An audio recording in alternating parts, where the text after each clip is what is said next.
जी अस्सलाम वालेकुम स्टूडेंट्स। आज हम फिर आपके साथ हैं केमिस्ट्री विद मुन्ना सब्जेक्ट के साथ। लास्ट टाइम हमारा टॉपिक था cooling and heating curves of the that is related to the different phases of the substances. लेकिन आज जो हमारा टॉपिक है that is the basically boiling point and the evaporation. हम इसमें स्टडी करेंगे इन दोनों का जो डिफरेंस है बीच में, कि दोनों का आपस में क्या मेजर डिफरेंस है। बेसिकली तो दोनों टॉपिक देखे जाएँ तो सिमिलर है। मीन के बॉइलिंग पॉइंट में भी हमारा जो फेज़ है वो लिक्विड से गैस हो रहा है, जबकि इवेपोरेशन में भी यही प्रोसेस हो रहा है। मीन अगर आप इस पे फोकस करेंगे तो ये भी लिक्विड से गैस में जा रहा है, अगर इस पे आप फोकस करेंगे तो ये भी लिक्विड से गैस में जा रहा है। लेकिन बहुत मेजर डिफरेंसेस हैं जो हम इन दोनों के दरमियान डिस्कस कर सकते हैं। तो सबसे पहले तो हम लोग एक बुक को सामने रखते हैं और बुक का ये हमारा टॉपिक है, that is the difference between the evaporation and boiling. तो स्टूडेंट ऐसा है कि ये टॉपिक इम्पॉर्टेंट भी बहुत है। इसका डिफरेंस डेफिनेटली मतलब आई एम श्योर कि आपको ये टेस्ट पेपर्स में ज़रूर दिया जाएगा। इसको आप किसी तरह भी स्किप नहीं करेंगे, बहुत अच्छे तरीके से इसे याद करें। तो अब हम लोग इसके डिफरेंस को आई थिंक सो पहले डायग्राम की मदद से अगर समझा दिया जाए तो ज़्यादा बेहतर है। तो हम डायग्राम ड्रॉ करते हैं। अच्छा, डायग्राम में ऐसा है कि सबसे पहले हम डेफिनेटली एक बॉइलिंग पॉइंट की पॉइंट को क्लियर करते हैं। ठीक है, आप ये समझ लें कि you have a beaker that is just like a glass which is used in the our lab for the holding purpose, holding the liquids or any sample। तो ये हमारे इसके अंदर ये लिक्विड है, राइट, क्लियर हो गया। अच्छा, अब हम ये बताना ये चाह रहे हैं कि बॉइलिंग पॉइंट होता क्या है। आप समझ लें कि आप एक बीकर में पानी ले रहे हैं और आप उस पानी को हीट प्रोवाइड कर रहे हैं। ठीक है, आप उसे हीट प्रोवाइड कर रहे हैं और ये जो हीट है ये बेसिकली यहाँ एक्सटर्नल सोर्स है जो एनर्जी दे रही है। ठीक है, एक्सटर्नल सोर्स है। अच्छा, होता क्या है, जैसे ही आप ये हीट अंदर जाती है डेफिनेटली इसके अंदर जो मॉलिक्यूल्स हैं उनकी काइनेटिक एनर्जी इंक्रीज़ हो जाती है और वो पूरी कोशिश करते हैं कि अब यहाँ से हम लोग बाहर की तरफ ट्रैवल करें। लेकिन डेफिनेटली जो कि आप मुसलसल हीट देते जा रहे हैं तो पहले तो ये अंदर भी आपस में स्ट्राइक कर रहे होते हैं इधर से उधर से, क्योंकि एनर्जी आप दे रहे हैं। लेकिन सबकी जो सक्सेस है वो तभी है जब वो इस एरिया से आउट होते हैं। आप कभी नोट करें, जब आप पानी को बॉयल कर रहे होते हैं तो आपको उसमें बबलिंग नज़र आती है बेस पे, ऊपर नीचे, और फिर जब भी ज़्यादा टेम्परेचर देते हैं तो एक टाइम आता है कि आपको वो सारे बबल्स इसके ऊपर नज़र आना शुरू हो जाते हैं।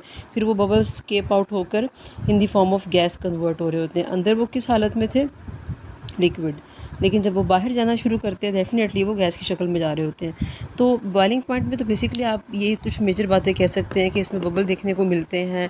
ये एक स्पेसिफिक टेम्परेचर पे जाके जो लिक्विड है वो अपने आप को गैस में चेंज कर रहा होता है। मतलब कि एक स्पेसिफिक पॉइंट होता है जिसमें हमें बबल देखने को मिलते हैं।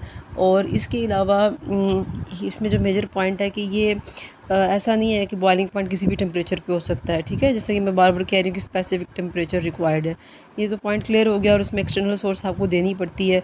और जब तक यहाँ के सारे मॉलिक्यूल का प्रेशर बाहर के प्रेशर के इक्वल ना हो जाए, बाहर मतलब हमारे हवा के प्रेशर के इक्वल ना हो जाए, तब तक ये बबल भी नहीं आते। ठीक है, और ये हर एक केमिकल का स्पेसिफिक बॉइलिंग पॉइंट होता है और इस पे बड़ा रोल है बाहर के प्रेशर का। बाहर का प्रेशर कम होगा ये भी कम हो जाएगा, बाहर का प्रेशर ज़्यादा होगा तो ये भी ज़्यादा हो जाएगा। मेन इस बात को हम ऐसे से एक्सप्लेन कर सकते हैं, अगर आप कराची या लाहौर में पानी को बॉयल करते हैं तो 100 होता है। ठीक है, हमारे नॉर्मल प्रेशर पे इतना टेम्परेचर ये दे रहा होता है। लेकिन इसी पानी को आप जाके मरी में या माउंट एवरेस्ट में गर्म करेंगे तो आपको बॉइलिंग पॉइंट की रीडिंग डिफरेंट मिलेगी। मरी में 98 पे होगा, माउंट एवरेस्ट में 69 होगा, सेल्सियस की बात हो रही है। तो ये सब डिफरेंस क्यों है, क्योंकि हमारा प्रेशर चेंज हो रहा है और बॉइलिंग पॉइंट टोटली कह सकते हैं कि depends upon the external pressure. अब हम बात करते हैं किसकी, इवेपोरेशन की। इवेपोरेशन में भी कुछ इस तरह ही करेंगे कि हम एक डायग्राम ड्रॉ कर लेते हैं, just like you have a beaker and inside the beaker you have a liquid. ठीक है, अब इसमें क्या होता है कि जो हमारे लिक्विड्स हैं उसकी जो ये लैब जो मैंने सर्कल दिखाया, this is the basically surface. ये क्या है, ये that is the surface of molecule. आपको पता है ना लिक्विड अपनी सरफेस मेंटेन करता है। तो ये जो इस एरिया में सारे मॉलिक्यूल आए हुए हैं ना, ये सारे वही हैं जिनकी एनर्जी बहुत ज़्यादा है, इसलिए ये टॉप पर है। इनकी एनर्जी कम है, वो इनसाइड है, वो अंदर की तरफ है। ठीक है, यानी कि आप ये कह सकते हैं, हम इस तरह से बात कर लेते हैं कि जनाब यहाँ दो तरह के हमें पार्टिकल देखने को मिल रहे हैं, एक सरफेस पे है और एक इनसाइड है। जो सरफेस है उनकी काइनेटिक एनर्जी ज़्यादा है और वो खुश हैं, they want to going out, और वो बाहर जाना चाह रहे हैं। ठीक है, और वो जाते भी हैं। लेकिन इसके लिए कोई टेम्परेचर नहीं है, ये 0 पे भी काम हो सकता है, ये 10 पे भी हो सकता है, ये 43 पे भी हो सकता है, ये 100 पे भी हो रहा है। ठीक है। इन सब टेम्परेचर पे इवेपोरेशन होगी और स्लो स्पीड से होगी, इसकी तरह फास्ट नहीं है जिस तरह आप उसे टेम्परेचर दे रहे हैं। हाँ, अलबत्ता इसमें स्पेसिफिक टेम्परेचर नहीं है। वजह है कि ये तो सिर्फ वही मॉलिक्यूल बाहर जा रहे हैं जो सरफेस पर हैं। इनर साइड वाले अभी बैठे हुए हैं, जब तक ये नहीं निकलते दूसरे उनकी जगह पे नहीं आते। ये बिल्कुल ऐसे ही हैं, जब आप लाइन पे लगे होते हैं तो आगे वाला बंदा ट्रैवल करेगा आगे की तरफ, तो पीछे वाला उसकी तरफ आएगा। तो इसीलिए जो इवेपोरेशन होती है ना, ये बहुत स्लो प्रोसेस होता है। They not need a specific temperature, कोई स्पेसिफिक टेम्परेचर इसमें रिक्वायर्ड नहीं है, सारे टेम्परेचर पर हो रहा होता है। और दूसरी बात सबसे अहम कि इसमें एक्सटर्नल सोर्स की कोई ज़रूरत नहीं है, बल्कि वो अपने ही अंदर से या अपने ही इर्द गिर्द से जो है वो एनर्जी को लेके इजीली ख़ुद को कन्वर्ट कर रहे होते हैं गैस में। सिमिलैरिटी यही है कि दोनों ही फिज़िकल प्रोसेस है, गैस में ही कन्वर्ट हो रहे हैं, ठीक है। तो बस ये इनमें सिमिलैरिटीज़ है, बाकी इसके अलावा मेजर डिफरेंस है। तो ये टॉपिक बहुत इंपॉर्टेंट है।